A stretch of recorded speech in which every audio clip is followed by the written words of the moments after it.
जून महीने में हो सकता है बिहार पंचायत चुनाव। राज्य निर्वाचन आयोग सभी कामों को पूरा करने में लगी है। बिहार के नियोजित शिक्षकों के लिए एक बार फिर से वेतन हुआ जारी। बिहार के शिक्षा मंत्री विजय कुमार चौधरी ने बिहार के मुख्यमंत्री नीतीश कुमार को जताया आभार शिक्षकों को वेतन जारी करने को लेकर।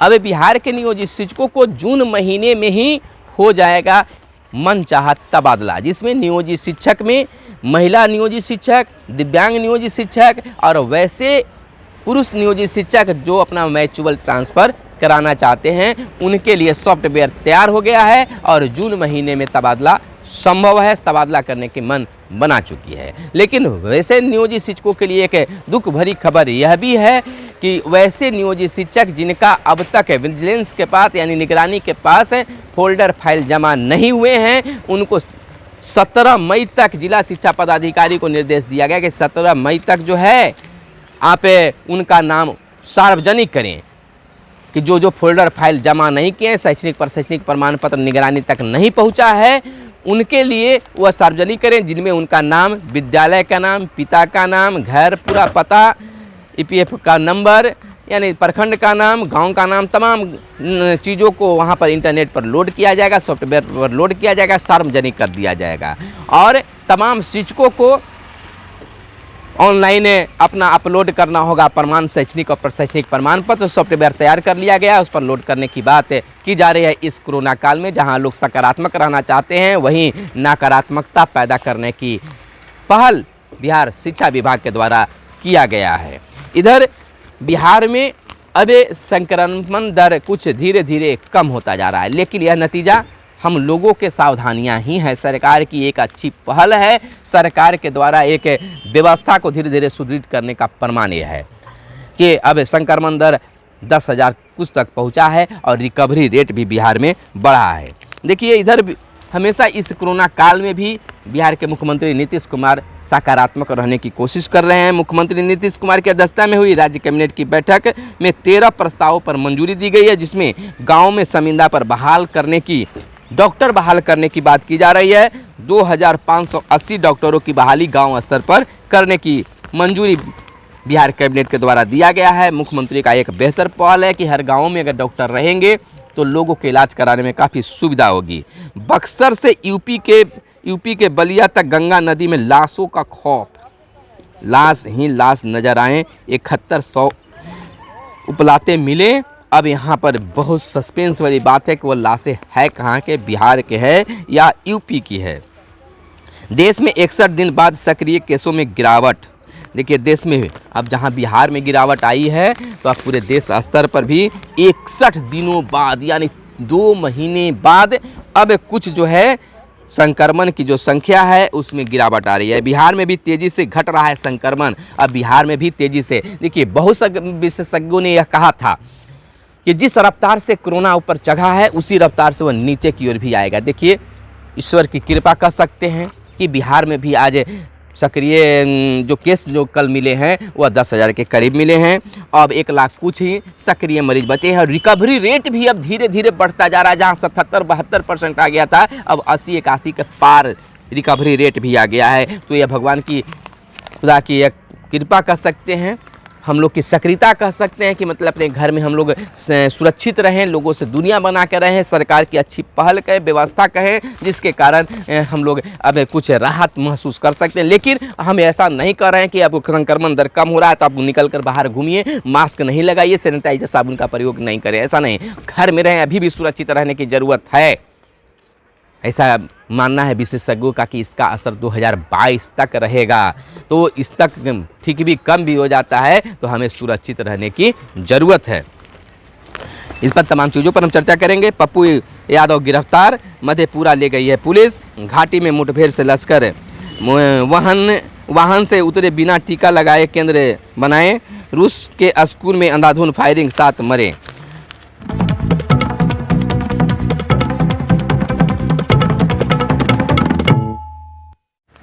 नमस्कार, आप इस समय देख रहे हैं मगध संवाद और मैं आपके साथ हूँ सुनील बॉबी। मगध संवाद के खास कार्यक्रम सुबह सवेरे में आप तमाम लोगों का स्वागत है। सुबह सवेरे के खास कार्यक्रम में हम लेते हैं खबरों को अखबारों के पन्नों से। अखबारों में क्या छपा है और क्या छुपा है, क्या आपको जानना जरूरी है, इस पर हम खास चर्चा करते हैं। तो देखिए, सबसे बड़ी खबर इस समय की है कि बिहार में पूरे देश स्तर पर कह सकते हैं कि कोरोना संक्रमण का जो स्तर है, दर है, 61 दिनों के बाद यानी 2 महीनों, लगभग 2 महीनों के बाद अब कुछ संक्रमण का सक्रिय जो केस हैं उसमें गिरावट आने लगी है, रिकवरी रेट भी बढ़ने लगा है। कोरोना के नए संक्रमणों के में कमी के रुझान के बीच एक अच्छी खबर यह भी है कि 61 दिन बाद देश में सक्रिय मामलों में पहली बार गिरावट देखी गई। पिछले 24 घंटों के दौरान सक्रिय रोगियों की संख्या 30,016 की कमी दर्ज की गई है। महाराष्ट्र समेत देश के 15 राज्यों एवं केंद्र शासित प्रदेशों में सक्रिय कोरोना रोगी घटे हैं। भगवान करे ऐसा ही हो। स्वास्थ्य मंत्रालय द्वारा मंगलवार को जारी आंकड़ों के अनुसार देश में सक्रिय कोरोना रोगियों की संख्या 37,15,221 है, जो संक्रमण के कुल मामलों को 16.1% है। एक दिन पहले यह संख्या 37,45,237 थी, यानी 30,016 सक्रिय रोगी कम हुए हैं। इधर अगर बिहार की बात कर ले तो बिहार में भी सक्रिय रोग संक्रमण को जो दर है वह धीरे धीरे कम होता जा रहा है। बिहार में कोरोना संक्रमित 10% से कम हो गए हैं। राज्य में कोरोना संक्रमण की दर में लगातार कमी आ रही है। मंगलवार को राज्य में कोरोना संक्रमण की दर 9.92% हो गई है। तो यह एक अच्छी खबर बिहार के लिए, एक अच्छी शुभ संकेत कह सकते हैं, लेकिन लापरवाही अभी करने की ज़रूरत नहीं है, क्योंकि लापरवाही अगर करने लगे तो फिर से जो है यह सक्रियता जो है बढ़ जाएगी। बिहार में 10% उससे कम की गई है। 1,10,071 सैंपल की जांच हुई और 10,920 नए कोरोना संक्रमित मरीज मिले हैं। 1,10,071 सैंपल की जांच बीते मंगलवार को किया गया, कल किया गया, जिसमें 10,920 कोरोना संक्रमित मरीज मिले हैं। राज्य में 24 घंटे में पूर्व संक्रमण की दर से 10.1% थी। संक्रमण दर में इस प्रकार पिछले 24 घंटे में 0.24% की कमी आई है। 5 मई को राज्य में संक्रमण की दर 15.58% थी, यानी कि लगातार 4-5 दिनों से संक्रमण की दर जो है धीरे धीरे घटता जा रहा है। इधर पप्पू यादव की गिरफ्तारी पर गरमाई सियासत। बिहार में पप्पू यादव जो लोगों की सेवा में तत्पर थे, जहां लाशें जलाई जा रही थी वहां तक जाते थे, लोगों को भोजन उपलब्ध कराते थे, और इस स्थिति में जो एम्बुलेंस मामला हुआ उसके बाद में वह चर्चा में फिर से आ गए और लोगों को ऐसा लग रहा था कि कुछ बड़ा होगा, लेकिन ऐसा बड़ा हुआ कि पप्पू यादव को ही जेल में डालने की कार्य किया गया, गिरफ्तारी किया गया, जिस पर राजद ने जहां आवाज़ उठाई है वहीं पर जीताराम मांझी ने भी नाराजगी जताई है। मुकेश सहनी बोले, पप्पू यादव को गिरफ्तार करना असंवेदनशील है, जनता की आवाज़ उठाना नहीं। पप्पू यादव की गिरफ्तारी के खिलाफ कांग्रेस की मुखर हो गई है। कांग्रेस के मीडिया विभाग के चेयरमैन राजेश राठौर ने कहा कि भागलपुर से लेकर पटना के अस्पतालों में मरीजों के परिजनों, महिलाओं के साथ छेड़खानी और मारपीट की सूचना न होने की गिरफ्तारी और न ही कार्रवाई पर छपरा में एम्बुलेंस रखने के मामले पर पप्पू यादव की आवाज़ उठाई तो उन्हें सियासत ले लिया गया। जनता की आवाज़ उठाना गलत है क्या? यानी कांग्रेस भी पप्पू यादव के साथ, और बिहार के लोगों ने भी कल सोशल मीडिया पर पप्पू यादव के समर्थन में, चाहे वह फेसबुक हो, व्हाट्सएप हो या फिर ट्विटर हो, सभी पप्पू यादव के साथ में दिखे, उनके पक्ष में अपने बातों को लिखना लोगों ने शुरू किया था। यानी पप्पू यादव के पक्ष में बहुत सारे लोग उतरना शुरू कर दिए हैं।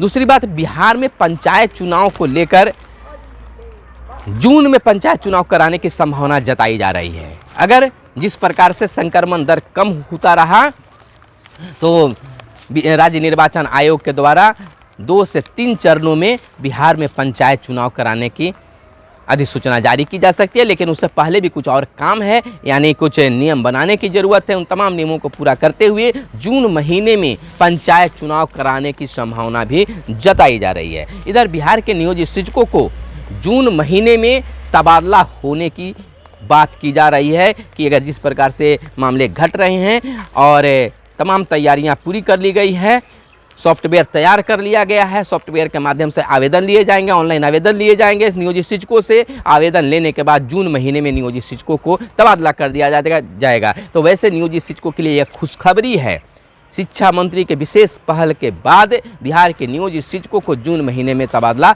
हो जाएगा। लेकिन उन शिक्षकों का होगा, महिला नियोजित शिक्षकों का होगा, दिव्यांग नियोजित शिक्षकों का होगा, लेकिन इसमें भी ज़्यादा उम्र वाले को कम उम्र वाले से प्राथमिकता मिलेगी। लेकिन पुरुष शिक्षकों का प्रश्न उठता है, तो पुरुष शिक्षकों का भी तबादला होगा, लेकिन म्यूचुअल ट्रांसफ़र तबादला होगा। लेकिन तभी सभी लोग जो चाहते हैं उनका होगा, लेकिन फिलहाल रिक्तियों का पता लगाने के बाद शिक्षा मंत्री ने यह भी बात जाहिर की है। इधर बिहार के नियोजित शिक्षकों के लिए वेतन को लेकर जो शिक्षा मंत्री ने कहा था कि 2 हफ्तों में उनका वेतन मिल जाएगा, उसके लिए फिर कल कैबिनेट में वेतन की राशि की मंजूरी मिल गई है, यानी 2 माह का वेतन फिर उनके जिला में भेजा जा रहा है। तो यह एक शिक्षा मंत्री का बेहतर पहल भी कर सकते हैं। लेकिन एक दुख भरी कहानी यह भी है कि वैसे नियोजित शिक्षक जिनका फोल्डर फाइल शैक्षणिक प्रमाण पत्र का फोल्डर फाइल निगरानी के पास में जमा नहीं है, जिसकी संख्या 1,03,900 कुछ बताया जाता है, जिनका जमा नहीं हुआ है, उनको 17 मई तक उनका नाम, पता, विद्यालय नाम, प्रखंड नाम, जिला नाम सार्वजनिक ऑनलाइन कर दिया जाएगा, उनका नोट कर दिया जाएगा और लोग जानेंगे। यानी कि इस कोरोना काल में जहां लोग सकारात्मक रहना चाहते हैं, वहीं नकारात्मकता की भाव बिहार सरकार शिक्षा विभाग दिखा रही है शिक्षकों के साथ में, यानी कि नई टेंशन शिक्षकों को मिलने जा रही है। और वैसे शिक्षक बिहार के तमाम नियोजित शिक्षकों को भी अपना शैक्षणिक और प्रशैक्षणिक प्रमाण पत्र सॉफ्टवेयर पर लोड करना होगा। शिक्षा विभाग ने कहा है कि सॉफ्टवेयर तैयार कर ली गई है, लेकिन जैसे ही 17 मई को उनका नाम सार्वजनिक हो जाएगा कि उनका फोल्डर फाइल निगरानी के पास जमा नहीं है, उसके बाद में तमाम शिक्षकों को अपना शैक्षणिक और प्रशैक्षणिक प्रमाण पत्र ऑनलाइन लोड करना होगा। देखिए आगे अगर हम बढ़ते हैं तो जर्जर सड़कों की शिकायत मोबाइल ऐप पर कर सकते हैं। गाँव की सड़कों की तैयार होगी कुंडली। कोरोना टीका के प्रत्येक 100 डोज में 5 हो रहे हैं बर्बाद। लॉकडाउन हटाने का समय नहीं आया है। विजय कुमार सिन्हा ने बिहार सहित पूरे देश में कोरोना संक्रमण की उपजी भयावह स्थिति पर अपनी चिंता जाहिर की है कि फिलहाल लॉकडाउन हटाने की ज़रूरत नहीं है। रेणु ने बांका जिले की समीक्षा की। बिहार में अब तक मिले हैं काफ़ी डोज मिल चुके हैं बिहार में। पप्पू यादव की गिरफ्तारी पर बवाल मच गया है। कह सकते हैं कि पप्पू यादव जो जनसेवा में लगे हुए थे, एम्बुलेंस मामले के बाद वो चर्चा में आए और उसके बाद में उनकी कल गिरफ्तारी हुई है। नियोजन फोल्डर नहीं देने वाले शिक्षकों पर शिकंजा कसेगा, जैसा आपको मैंने बताया। पप्पू को लेकर लौट सकती है पुलिस मधेपुरा से। संकट की घड़ी में कुछ लोग अपनी राजनीति चमकाने पर तुले हैं उमेश। जन अधिकार पार्टी प्रमुख पप्पू यादव की गिरफ्तारी पर अपनी प्रतिक्रिया देते हुए जदयू के प्रदेश अध्यक्ष उमेश सिंह कुशवाहा ने इसे जायज ठहराया है। भाकपा माले ने सरकार से की मांग, पूर्व सांसद को जल्द करें रिहा। पंचायती राज ने बदली निगरानी व्यवस्था, यानी कि कोरोना काल में ग्राम पंचायतों की मॉनिटरिंग व्यवस्था भी बदल दी गई है। अब समीक्षा बैठक से लेकर योजनाओं की मॉनिटरिंग तक वीडियो कॉन्फ्रेंसिंग के माध्यम से किया जाएगा। कोरोना काल में किसानों को सहारा बनी ई चौपाल। कोरोना से लड़ने में राज्य सरकार फेल, तेजस्वी यादव। प्रतिपक्ष नेता जहां मदद करने की ज़रूरत है, तो वहीं पर आज इनके द्वारा बयान आ रहा है कि सरकार जो है ठीक है, विपक्ष को आवाज़ उठाना चाहिए कि कोरोना से लड़ने में राज्य सरकार फेल है। कोरोना के खिलाफ जागरूक किए गए, यानी कि कोरोना में जागरूकता भी बहुत ही ज़रूरी है। दूसरी बड़ी खबर कि अब सरकार जो है जो कैबिनेट में पास कर चुकी है कि अब हर गांव में डॉक्टर होंगे, जिसके लिए बहाली भी निकाल दी गई है। संविदा पर नियोजन पर बहाल होने की बात की जा रही है। 2580 डॉक्टर नियोजन पर बहाल होंगे।